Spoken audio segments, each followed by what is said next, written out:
Malam itu Surabaya baru saja diguyur hujan. Aroma tanah basah menembus kisi jendela kamar tamu yang baru saja kututup. Galih tidur di sana, lelaki muda yang kini resmi menjadi menantuku. Meski entah kenapa, selalu ada ruang hening di antara kami sejak hari pernikahannya dengan Anindya, anakku. Aku membawa selimut dari lemari. Lipatannya masih hangat karena baru saja kusinggung dengan setrika. Naluriku mendorong langkah ke kamar tamu, sekadar memastikan ia tak kedinginan. Ku ketuk pelan pintu kamar itu. Tak ada sahutan, hanya dengus nafas pelan yang terdengar dari dalam. Aku masuk. Galih terlelap setengah miring. Rambutnya basah. Mungkin belum benar-benar kering usai mandi. Aku mendekat, menata ujung selimut yang terlipat di sisi tubuhnya. Saat jemariku menyentuh lengannya, sesuatu dalam diriku tersentak, entah rasa iba atau sesuatu yang lebih rumit dari itu. Namun sebelum sempat ku tarik tanganku, jari-jarinya menggenggamku. Hang, teguh. Aku menatap wajahnya. Begitu tenang, begitu damai. Tapi genggaman itu tak juga dilepas. Bu, aku kedinginan. Suaranya serak, hampir tak terdengar. Aku terdiam. Ingin menarik diri, tapi tubuhku kaku. Ada sesuatu di udara malam itu yang menahan langkahku. Sebuah tarikan halus dari masa lalu. Dari kehangatan yang pernah lama hilang. Sejenak aku hanya berdiri, membiarkan waktu membeku di antara napas kami. Aku menatap wajahnya sekali lagi. Ia tampak lelah, tapi juga mencari. Dan di detik itulah, aku tahu, ada garis tak kasat mata yang baru saja kami lewati. Aku membenarkan posisi selimut. Duduk di tepi ranjang. Cahaya lampu tidur memantul di kulitnya yang masih lembab. Tidurlah, bisikku. Tapi ketika hendak berdiri, genggamannya semakin erat. Temani sebentar Bu, katanya lirih. Aku tak menjawab, hanya diam. Tapi diam itulah yang paling berisik di dalam dada. Di luar, hujan turun lagi. Pelan, tapi dalam. Dan di dalam kamar itu, sesuatu yang lama tertidur mulai bangkit pelan-pelan. Galih membuka mata, menatapku dari jarak yang nyaris tanpa udara. Tatapan itu bukan lagi menantu kepada ibu mertua, melainkan pria kedinginan kepada wanita yang kesepian. Aku pun sadar, malam ini, batas telah berubah bentuk. Aku seharusnya segera pergi, tapi langkahku seolah tertanam di lantai. Cahaya temaram dari lampu tidur jatuh di wajahnya, menyorot garis rahang yang kukenal hanya sebatas formalitas keluarga. Namun kini, garis itu terasa menegaskan sesuatu yang lebih dalam. Sebuah kesunyian yang tidak lagi tenang. Maaf, ujarku lirih, mencoba menarik tanganku dari genggamannya. Tapi ia justru menggenggam lebih erat, seolah takut kehilangan sesuatu yang bahkan belum dimilikinya. Jangan pergi dulu, Bu, katanya. Suara itu lembut, namun mengandung getaran yang sulit kutolak. Ada kerentanan di sana, tapi juga keberanian yang tak seharusnya muncul malam itu. Aku menelan ludah. Galih, kamu harus istirahat. Besok pagi kamu harus kerja, kataku mengingatkan. Iya, tapi malam ini entah kenapa aku tidak bisa tidur Bu, jawabnya. Sejak Anin pergi ke Jakarta tadi siang, rumah ini terasa lain, sunyi sekali. Aku tahu yang ia maksud bukan hanya rumah. Kesunyian itu juga menyelinap ke dadaku sejak beberapa tahun terakhir. Sejak Wijaya pergi lebih sering keluar kota, dan akhirnya memilih menetap di luar negeri untuk urusan bisnis. Aku terbiasa dengan sepi, tapi malam ini, Dalam kamar tamu yang sempit dan beraroma sabun baru itu, sepi terasa begitu berisik. "Kalau begitu, aku buatkan teh hangat ya," kataku mencoba berdiri. Namun ketika tubuhku bergerak, genggamannya menarikku lagi. Aku tersandung perasaan sendiri, antara ingin marah dan ingin menyerah.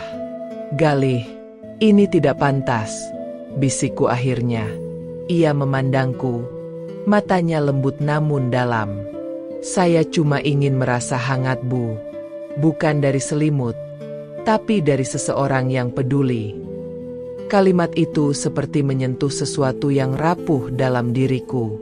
Sederhana, tapi jujur. Dan kejujuran itulah yang paling berbahaya malam itu. Aku duduk kembali di tepi ranjang. Hujan di luar masih mengetuk lembut, seolah menirukan detak jantungku yang makin cepat. Dalam diam itu, aku bisa mendengar suara napasnya, yang naik turun, berat, dan lambat-lambat mendekat. Kami tidak berbicara. Tak ada yang perlu dijelaskan. Udara di antara kami menebal, seperti kabut yang menutupi arah. Ketika ujung jariku bersentuhan lagi dengan kulit lengannya, tak ada lagi penolakan. Hanya pasrah. Aku tidak tahu siapa yang memulai lebih dulu. Yang pasti, dunia di luar kamar itu seolah berhenti berputar. Hanya ada desir lembut kain gaun tidurku yang jatuh ke lantai, tarikan napas yang tidak beraturan, dan bayangan dua sosok yang berusaha mencari kembali makna kehangatan dalam cara yang salah tapi nyata.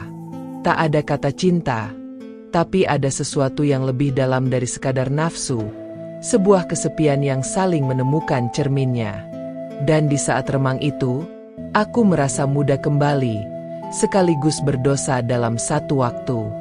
Ketika semua berakhir, aku masih duduk di tepi ranjang, menatap dinding yang bisu. Galih tertidur, dengan napas tenang dan wajah damai.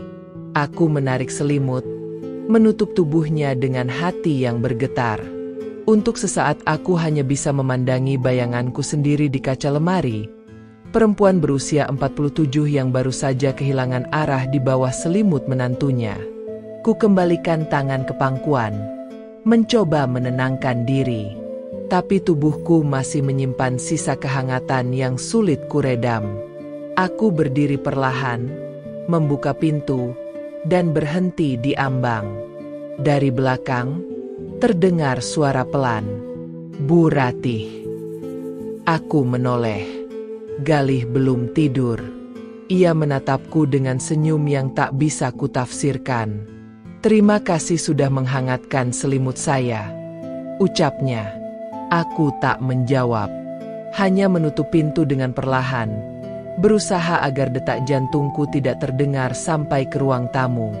Namun begitu langkahku menjauh, aku tahu tidak ada yang benar-benar bisa ditutup malam itu.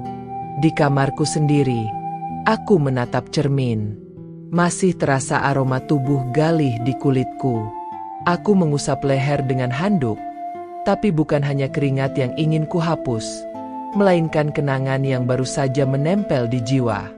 Namun, di sudut bibirku, senyum kecil muncul tanpa kusadari. Pagi datang seperti biasa, tapi rasanya tak lagi sama. Cahaya matahari menembus tirai jendela, menyentuh wajahku dengan lembut, seolah mengingatkan bahwa dunia di luar tetap berjalan seperti tidak terjadi apa-apa. Namun di dalam diriku, ada sesuatu yang berubah, halus tapi nyata, seperti getaran di permukaan air yang baru saja dijatuhi setetes embun. Aku turun ke dapur. Rumah ini selalu sunyi di pagi hari ketika hanya aku dan Galih yang tinggal. Biasanya, aku menikmati kesunyian itu dengan secangkir kopi. Tapi kali ini, langkahku ragu, seperti seseorang yang baru saja berbuat dosa, tapi tidak tahu kepada siapa harus mengaku. Suara langkah dari arah koridor membuat jantungku berdegup lebih cepat. Galih muncul, mengenakan kaos putih dan celana rumah.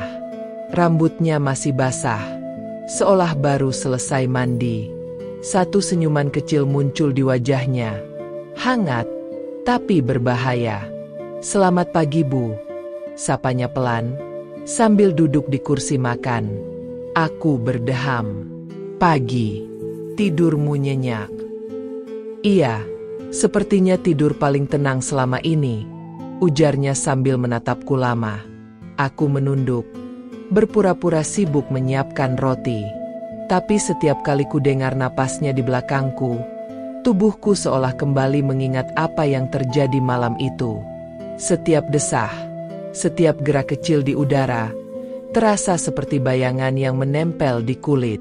"Anin telepon tadi malam," ucapku akhirnya, mencoba mengalihkan.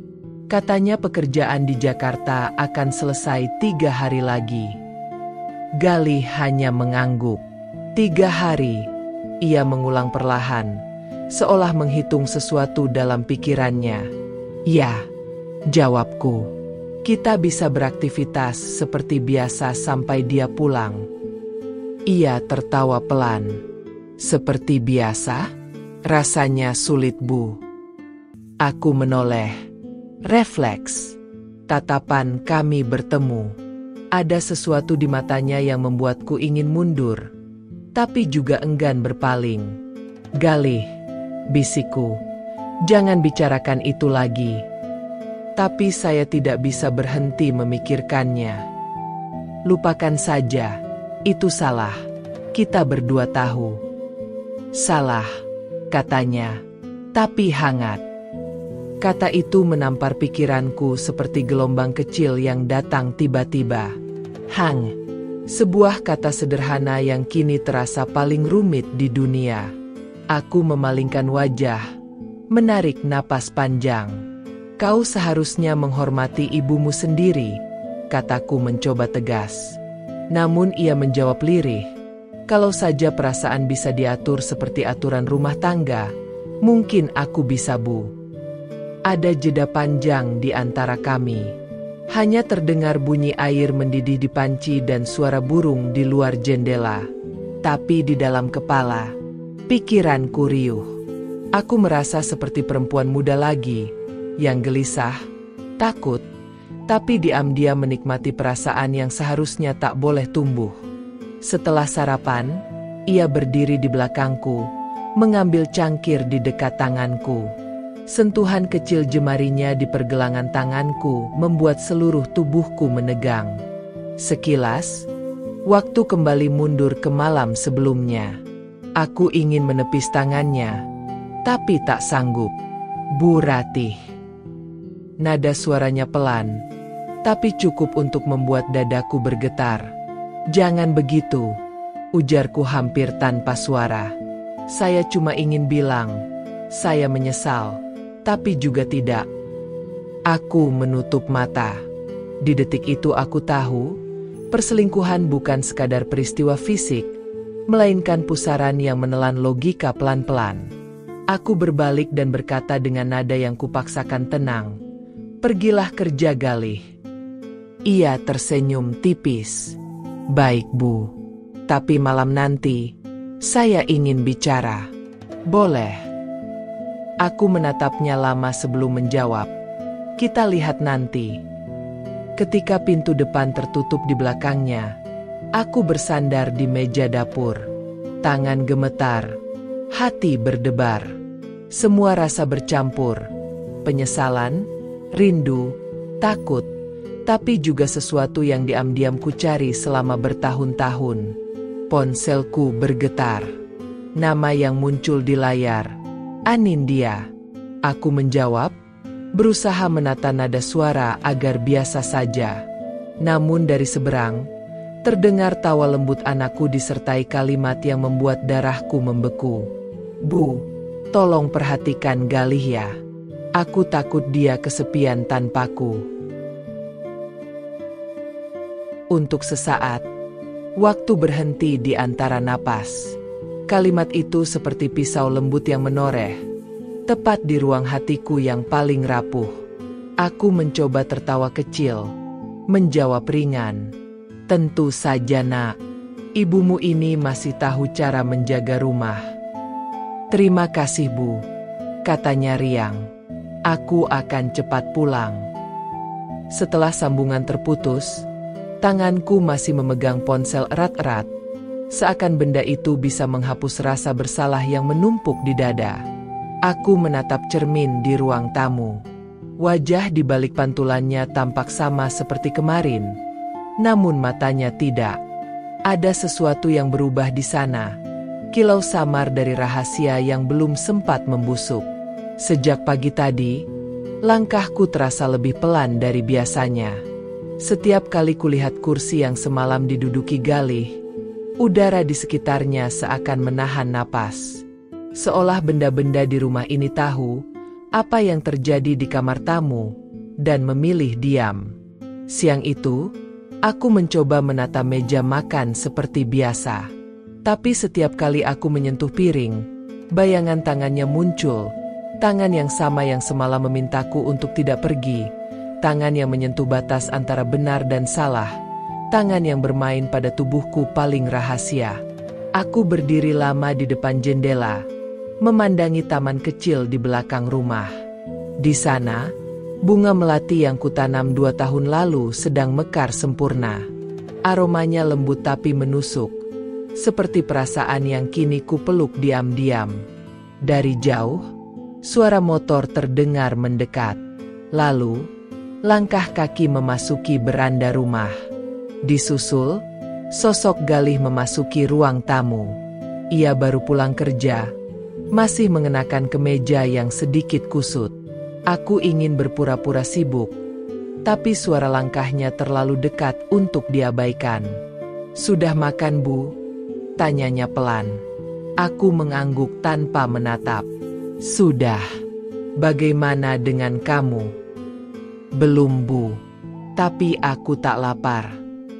Ada jeda yang panjang di antara kami. "Kenapa?" tanyaku akhirnya, tanpa berani menatap. "Entahlah, mungkin karena pikiranku masih tertinggal di malam kemarin," jawabnya.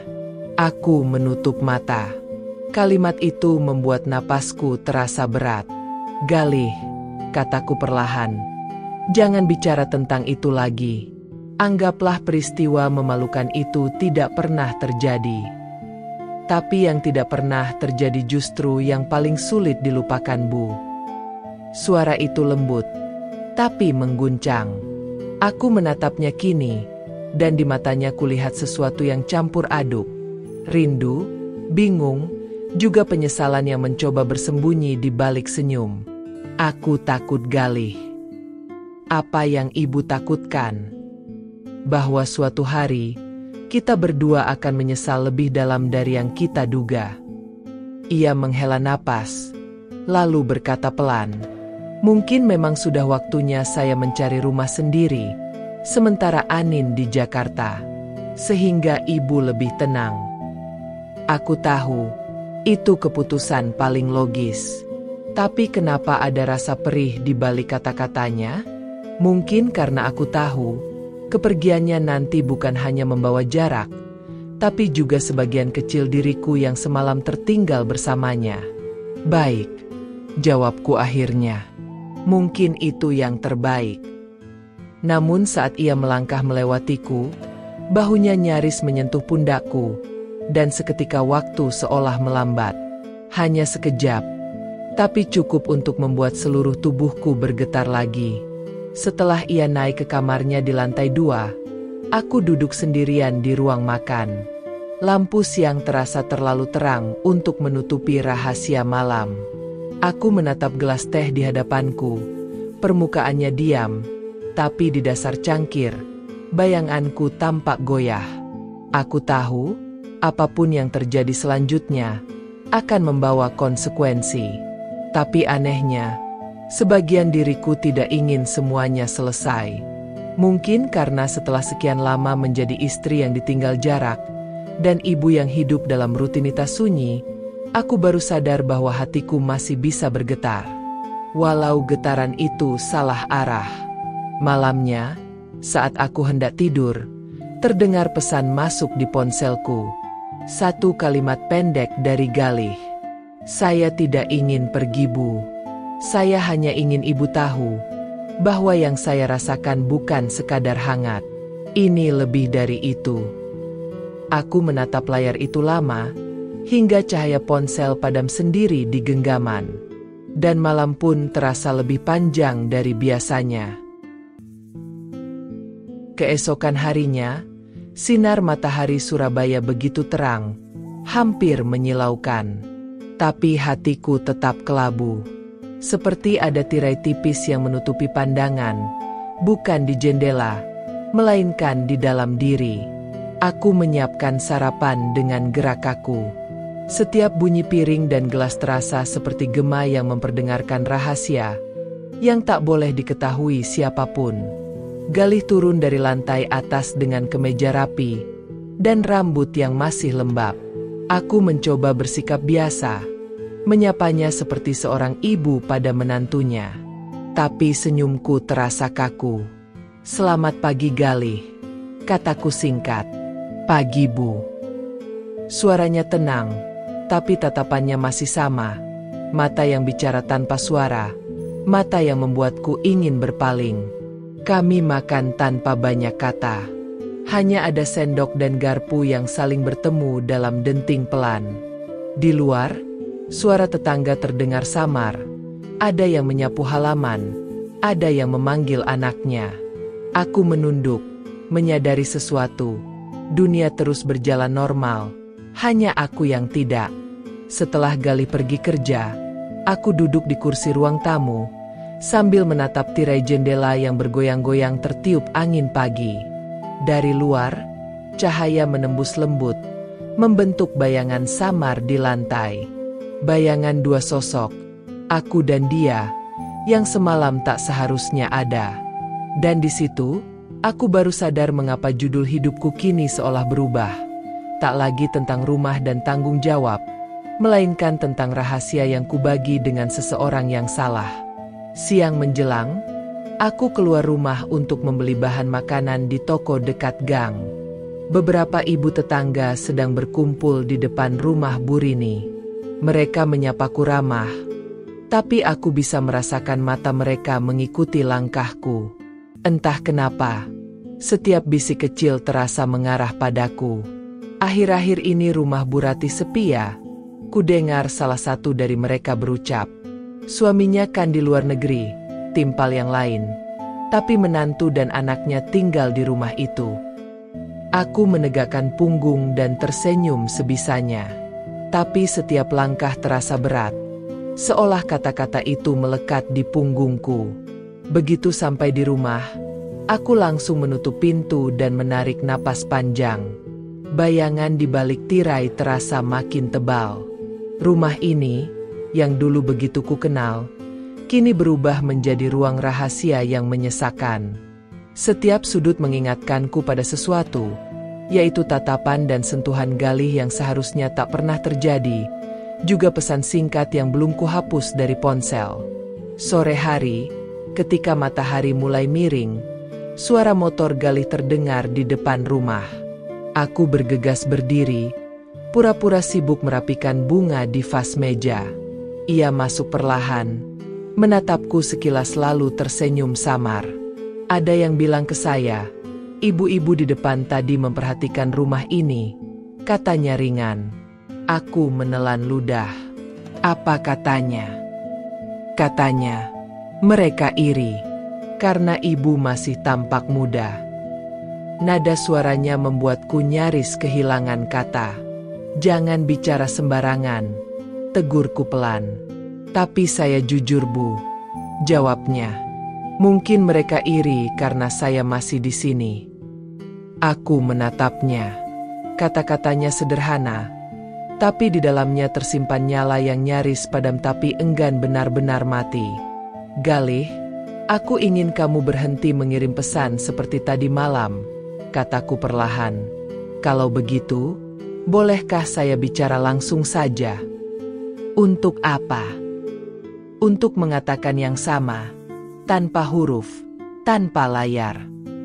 Aku menarik napas panjang. "Sudah cukup." Ia mengangguk, tapi matanya tidak beranjak dariku.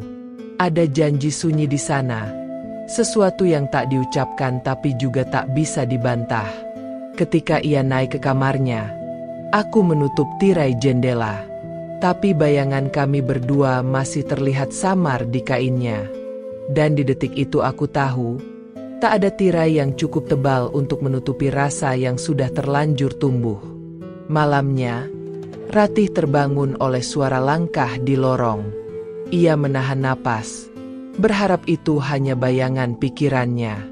Namun ketika ia menoleh ke arah pintu kamar, seberkas cahaya kecil menembus celah bawah pintu, dan sebuah bayangan berdiri diam di baliknya.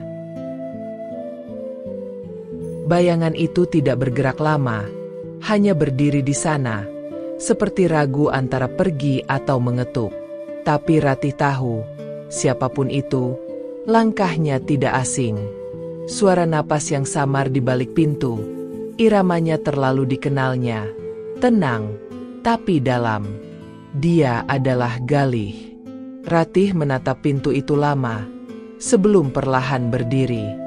Jemarinya menggenggam erat tepi selimut, seperti mencoba menahan gejolak yang tiba-tiba membangunkannya, lebih dari sekadar rasa takut. Cahaya bulan yang menembus celah jendela menimpa wajahnya. Dan untuk sesaat, ia melihat dirinya di cermin, seorang perempuan yang tak lagi muda, tapi juga belum rela kehilangan rasa. Sebuah rasa yang kini berwujud di balik pintu. Perlahan, ia membuka pintu itu. Hembusan udara malam menyeruak masuk, dingin tapi juga menggigit dalam cara aneh yang menghidupkan. Galih berdiri di sana, dengan mata yang seperti menahan banyak kata. Kemeja tidurnya sedikit kusut, dan rambutnya tampak lembab di sisi pelipis, seolah baru saja dicuci karena tak bisa tidur. "Maaf kalau membangunkan," suaranya lirih. "Ada apa?" Ratih berusaha tegas, tapi suaranya bergetar. Galih menunduk, lalu menatapnya. "Saya hanya tidak bisa tidur. Setiap kali memejamkan mata, bayangan ibu muncul. Saya tahu ini salah, tapi diam pun rasanya lebih menyakitkan." Ratih menarik napas dalam, matanya bergetar. "Kamu harus kembali ke kamar Galih." "Kalau saya kembali, ibu pun tak akan bisa tidur," balasnya pelan. Keheningan menggantung di udara. Detak jam dinding terdengar begitu jelas. Ratih menunduk, mencoba menenangkan debar yang tak mau tunduk pada logika. Tapi sebelum sempat berkata apapun, Galih melangkah maju. Satu langkah kecil, cukup untuk membuat jarak di antara mereka lenyap. Udara di antara mereka terasa berubah. Ada aroma sabun, ada dingin udara malam, ada panas yang perlahan tumbuh dari dalam dada. Tatapan mereka bertemu, dan di dalam tatapan itu, ada sesuatu yang lama dipendam kini mencari jalan pulang. "Galih," bisiknya nyaris tak terdengar. "Jangan buat aku kehilangan diriku sendiri." "Tapi saya sudah kehilangan sejak lama," jawabnya lirih. "Dan hanya ibu yang membuat saya merasa utuh." Ratih menutup mata. Sebuah benteng di dalam dirinya runtuh pelan-pelan. Bukan karena lemah, tapi karena lelah menolak. Ia merasakan sentuhan lembut di punggung tangannya, seperti dulu ketika seseorang pernah menggenggamnya dengan cinta yang tulus. Tapi malam ini, cinta itu berwajah lain, lebih kelam, lebih nyata, lebih manusiawi. Waktu berjalan pelan. Di luar, hujan turun tipis, mengetuk atap seperti bisikan rahasia yang disepakati alam. Ratih tidak tahu berapa lama mereka berdiri begitu. Hanya tahu, ada sesuatu yang tak bisa lagi kembali ke semula.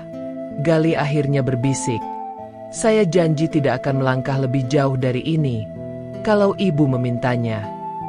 Ratih menatapnya lama, dan justru dari tatapan itu, tanpa kata, ia tahu, janji kadang hanyalah cara paling lembut untuk melanggar batas. Malam itu, Ratih menutup pintu perlahan. Tapi ketika pintu itu tertutup, Yang justru terbuka adalah sesuatu yang jauh lebih sulit disembunyikan, rasa yang telah menembus tirai, dan kini mulai menyusuri lorong hati yang tak lagi berpagar. Ratih bersandar di balik pintu, mencoba menenangkan diri. Suara detak jam terdengar seperti gema langkah hatinya sendiri. Pelan, namun berat. Di luar, hujan masih turun, menorehkan garis-garis tipis di kaca jendela, seperti menggambar rahasia yang tak ingin dibaca siapapun.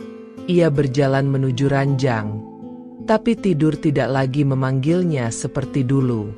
Kepalanya penuh dengan bayangan, tatapan Galih di depan pintu, nada suaranya yang rendah dan jujur, serta kehangatan yang entah mengapa terasa begitu akrab. Ia tak ingin mengakuinya, namun sebagian dari dirinya tahu ada sesuatu yang sudah berubah, meski tak seorang pun berani menyebut namanya. Ratih membuka tirai. Di luar rumah, kota Surabaya masih terjaga dalam lampu-lampu jalan yang redup. Dunia seakan sunyi, memberi ruang bagi pikiran yang tak seharusnya tumbuh. Ia menyentuh kaca jendela, merasakan dinginnya menembus kulit, tapi yang ia rasakan justru hangat yang datang dari kenangan baru, yang seharusnya tak pernah ada. Pagi menjelang terlalu cepat. Saat Galih turun dari kamar, suasana terasa canggung tapi juga lembut dalam diam. Ada jarak yang terjaga dengan rapi, namun di baliknya ada arus halus yang tak lagi bisa diabaikan. Ratih menyajikan kopi, tangannya sedikit bergetar saat menaruh cangkir di meja. Tidur nyenyak? Tanyanya datar. Tidak sepenuhnya, jawab Galih, dengan senyum yang seperti menyimpan sesuatu. Mereka tak banyak bicara, tapi setiap tatapan memiliki makna yang terlalu dalam untuk diuraikan dengan kata. Seperti dua orang yang berdiri di tepi jurang. Mereka tahu bahaya di depan, tapi sulit berpaling dari pemandangan yang memukau. Usai sarapan, Galih pamit ke kantor. Ratih mengikutinya dengan pandangan, hingga bayangannya menghilang di balik pagar rumah. Hatinya bergetar aneh. Rasa bersalah dan rindu saling bertabrakan, menciptakan keheningan yang tak bisa diredakan oleh doa atau logika. Hari itu, Ratih banyak diam. Ia menata bunga, menyapu halaman, dan menulis sesuatu di buku catatannya, bukan tentang hidup, tapi tentang waktu yang terlalu pandai mempermainkan perasaan manusia. Malam tiba lagi, bersama dingin yang terasa akrab. Ratih menatap bayangan dirinya di cermin. Ada sesuatu di mata itu, antara takut dan ingin, antara sadar dan menyerah. Ia tahu, tak ada jalan kembali jika langkah itu diambil. Tapi ia juga tahu, menahan rasa kadang lebih menyakitkan daripada mengakuinya dalam diam. Dan ketika dini hari datang, sunyi melingkupinya seperti pelukan panjang yang tak terlihat. Ia duduk di sisi ranjang, menatap pintu kamar yang tertutup. Pintu itu kini bukan sekadar kayu dan engsel. Ia menjadi simbol batas antara yang boleh dan yang tidak, antara kenyataan dan keinginan. Ratih menunduk, menangkup wajahnya di kedua tangan. Air matanya jatuh tanpa suara, seperti hujan yang malu menyentuh bumi. Ia tahu, malam-malam berikutnya tak akan pernah sama. Karena sejak langkah di tengah malam itu, hatinya tak lagi milik satu nama saja. Pagi menjelma dengan cahaya lembut yang menembus selat tirai.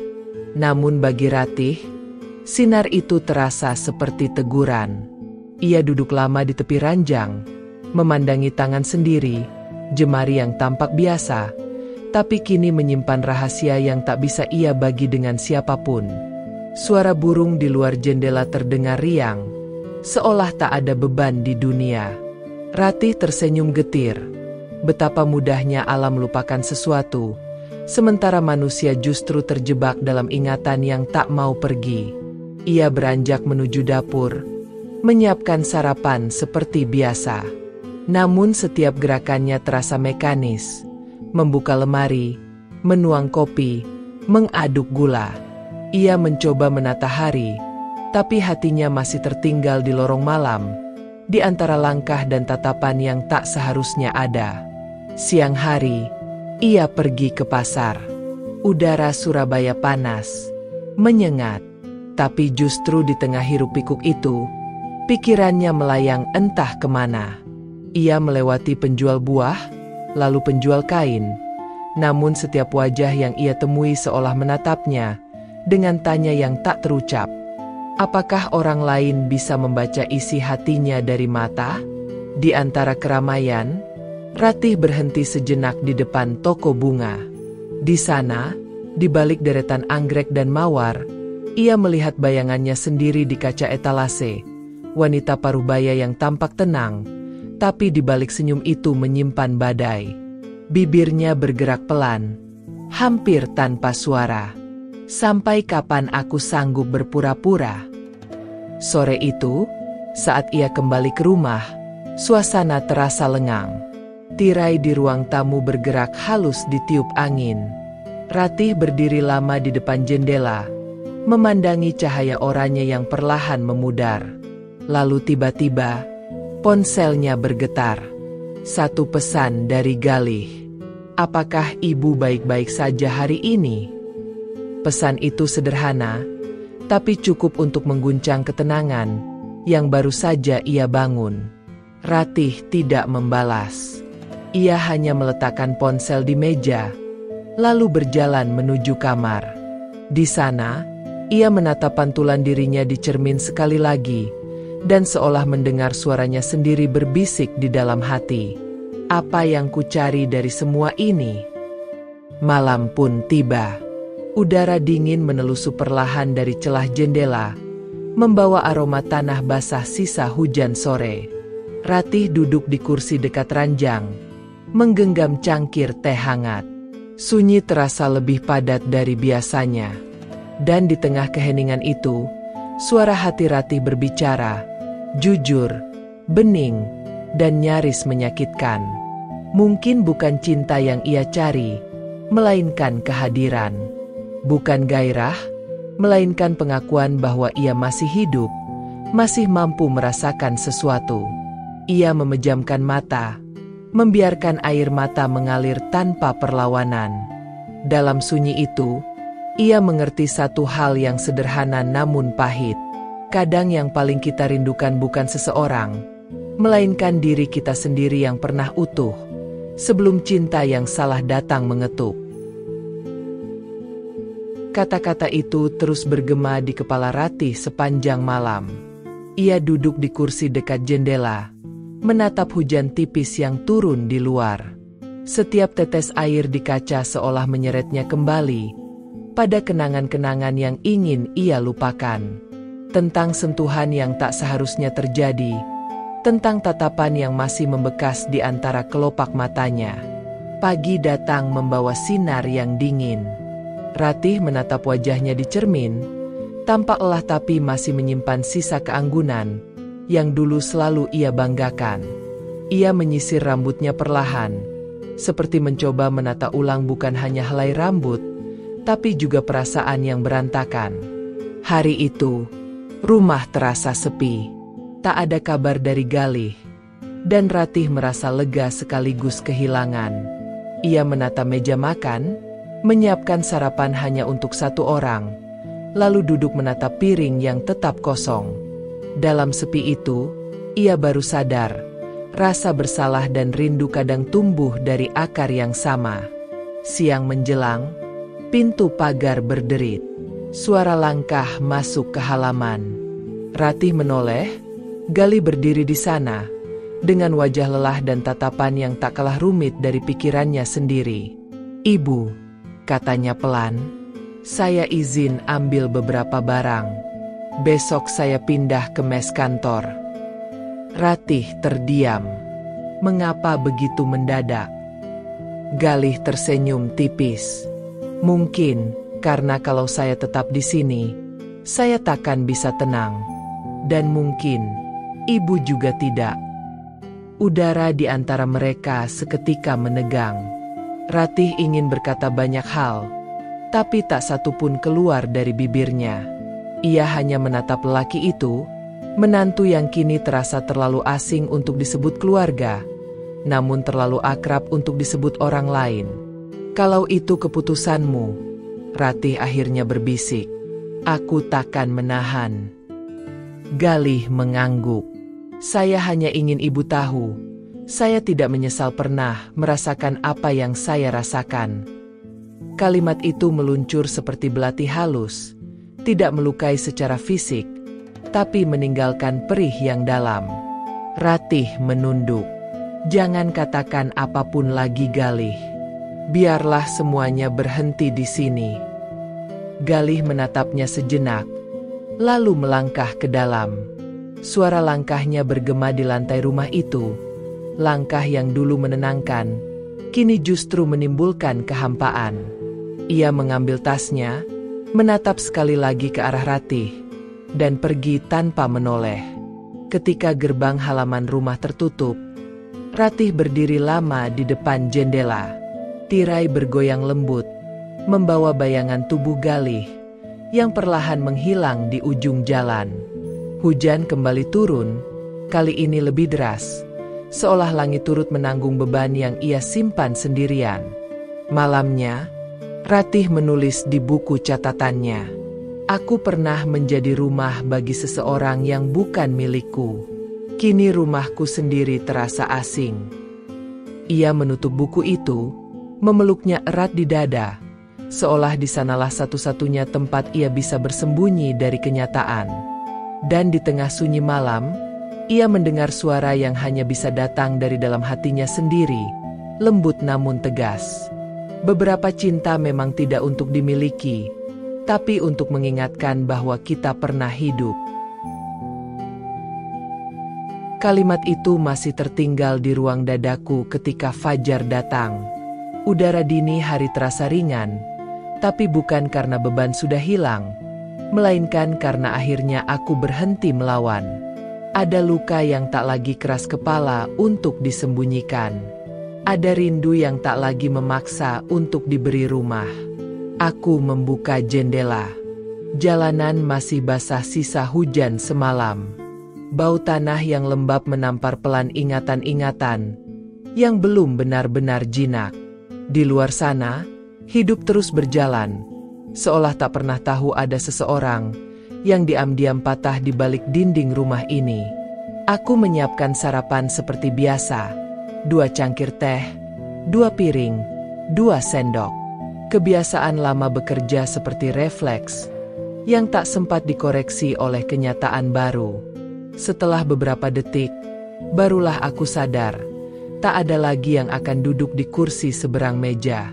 1 cangkir tetap kosong, seperti sebuah pengakuan yang tak perlu diucapkan. Pelan-pelan aku angkat kembali piring dan cangkir yang tak terpakai. Bukan karena ingin melupakan, tapi karena sudah saatnya berhenti memberi ruang untuk sesuatu yang tak lagi ada bentuknya. Menjelang siang, aku membuka lemari tempat Galih biasa menyimpan barang. Hanya tersisa keheningan. Tak ada baju, tak ada koper, hanya gantungan kosong yang bergoyang pelan, seakan sedang memberi salam perpisahan yang terlambat. Di rak paling atas, ada satu hal yang luput dari pengambilan, parfum kecil yang pernah ia tinggalkan. Aku menggenggamnya sejenak, lalu menutup mata. Aroma itu masih sama, hangat, tenang, sekaligus menyakitkan. Aku tidak membuangnya. Bukan karena ingin mempertahankan, tapi karena aku tahu, suatu hari, ketika rasa ini sudah sembuh sepenuhnya, botol kecil itu akan menjadi pengingat betapa manusia pernah begitu rentan saat kesepian membuka pintu. Sore harinya, aku duduk di teras. Matahari condong rendah, menyisakan cahaya yang oranye dan lembut. Aku tak menangis lagi. Bukan karena luka ini kecil, Tapi karena aku mulai belajar menerimanya sebagai bagian yang sah dari hidupku. Ada jenis kehilangan yang tidak memaksa kita hancur, hanya membuat kita lebih pelan ketika berjalan. Dan tepat sebelum senja habis, tiba-tiba aku sadar satu hal yang tak pernah kuakui sebelumnya. Yang sebenarnya ingin kuselamatkan sejak awal bukan hubungan itu, melainkan diriku sendiri yang dulu tak pernah tahu bahwa ia sanggup jatuh sedalam ini. Kini aku mengerti. Cinta yang salah bukan hanya mengajarkan penyesalan, tapi juga mengajarkan betapa berharganya versi diri yang ingin kita pulihkan setelahnya. Malam datang tanpa berat. Untuk pertama kalinya, setelah sekian hari, aku menutup tirai tanpa rasa gentar. Bukan untuk menyembunyikan bayangan, tapi untuk memberi batas pada apa yang sudah selesai. Ada bab yang memang tidak perlu diperbaiki, cukup dibiarkan tertutup dengan tenang. Dan besok pagi, bahkan jika tidak ada siapapun yang mengetuk pintu rumah ini, aku tetap akan membuka pintu hidupku, tanpa membawa nama siapapun selain diriku sendiri. Ketika pagi datang, hujan telah reda. Hanya aroma tanah basah yang tersisa, menandai akhir dari malam panjang yang pernah membakar hati dua manusia yang salah waktu dan salah arah. Ratih berdiri di tepi jendela rumahnya, menatap matahari yang malu-malu menembus awan. Di dadanya, ada sesuatu yang terasa ringan, bukan karena luka telah sembuh, tapi karena ia telah berani mengakuinya. Ia menyadari, cinta yang tumbuh di tanah terlarang tak akan pernah berbuah manis.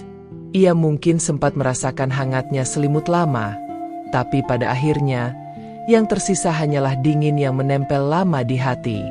Ratih memejamkan mata, membiarkan angin pagi menyapa wajahnya. Ia tahu, hidup harus terus berjalan. Ia memilih memaafkan dirinya sendiri, menutup bab yang penuh warna gelap itu, dan melangkah menuju cahaya yang mungkin sederhana, tapi jujur. Karena sesungguhnya, tidak ada kehangatan yang lebih menenangkan, selain ketenangan hati yang bersih dari penyesalan.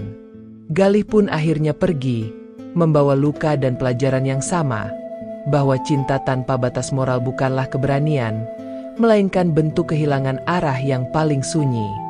Dan di antara jejak-jejak itu, hanya waktu yang bisa menenangkan badai. Karena setiap hujan, sepedih apapun, pada akhirnya akan berhenti juga. Kisah ini bukan untuk menyanjung dosa, tetapi untuk mengingatkan kita betapa rapuhnya batas antara cinta dan kesalahan. Setiap pilihan meninggalkan jejak, dan kadang jejak itu tak bisa dihapus, hanya bisa diterima sebagai pelajaran hidup. Jika cerita ini membuatmu tersentuh, berpikir, atau sekadar merenung tentang arti kesetiaan dan pengampunan, dukunglah channel ini dengan menekan tombol subscribe sebagai bentuk apresiasi terhadap karya sastra romantis bernuansa kehidupan. Berikan like jika kamu merasa kisah ini memiliki makna yang dalam. Tinggalkan komentar tentang bagian yang paling membuatmu tersentuh, atau refleksi pribadimu tentang cinta dan penyesalan. Bagikan video ini agar lebih banyak orang belajar bahwa perselingkuhan bukan jalan keluar dari kesepian, melainkan jalan masuk menuju kehancuran perasaan dan kehilangan harga diri.